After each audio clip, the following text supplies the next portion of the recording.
I'm back at the Sustainable Aviation Futures MENA Congress, and this time I'm with Frank Mischler, the Director of the International Power to X Hub. So Frank, hi, thank you very much for taking the time to speak to me. I'll dive right in. It's been a busy morning of content and I'm going to ask for more content from you now.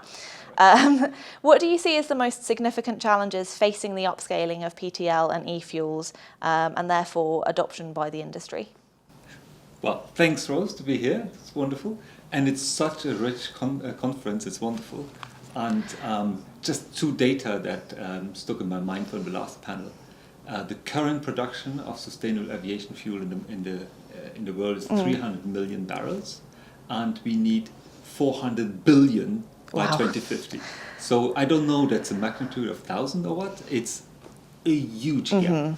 And currently, if you look at sustainable aviation fuel, most of it is bioenergy, like HEFA for experts.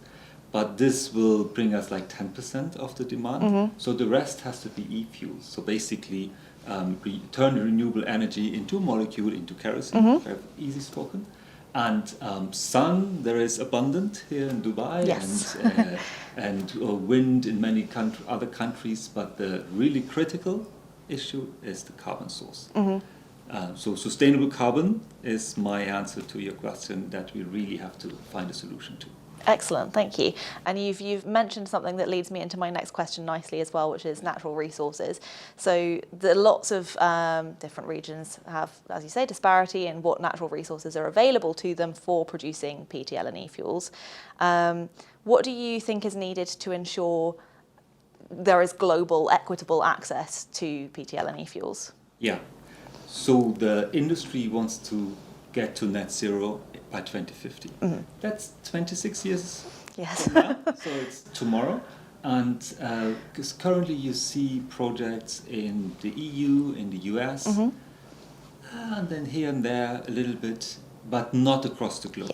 If you want to get to net zero in 2050, we need to have a ramp up globally. So we cannot have this luxury of developing projects in the regions where maybe the biggest demand is. I understand that we need projects here in Dubai, in Europe, in the US, but we cannot leave all other countries to their own devices and turn to them when the market here is established. Then it will be way too late. So I'm with the International PTX Hub. We are working with countries at the early stages of them discovering what to do with their renewable energy, turning them into hydrogen, yes, no, turning them into other end products. Is aviation a good pathway for their country? In some countries it is, in other countries it's not, or maybe further down the line.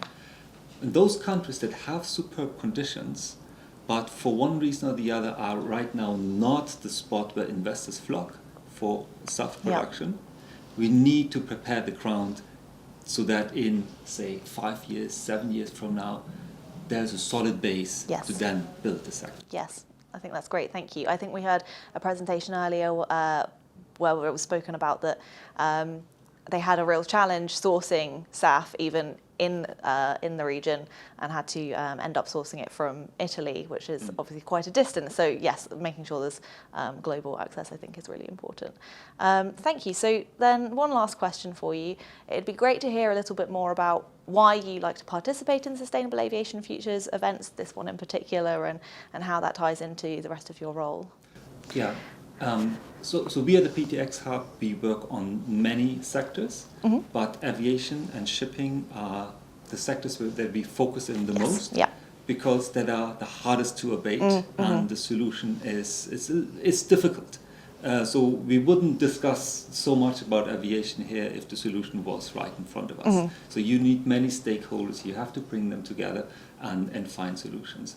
And for me, it's important that we do this global ramp up that I explained earlier, and that we connect our partner countries, which are more in the developing world and emerging economies, with the powers of the sector, and this you find here in Dubai. And the MENA region also covers Morocco, Algeria, Egypt, partner countries where we work on PTL SAF at a demonstration or pilot level, bringing those countries up to then scale up into bigger projects and bigger investments. Fantastic. Thank you very much. Thank you for taking the time to speak to me, and thank you for being part of the agenda. It's great to have you.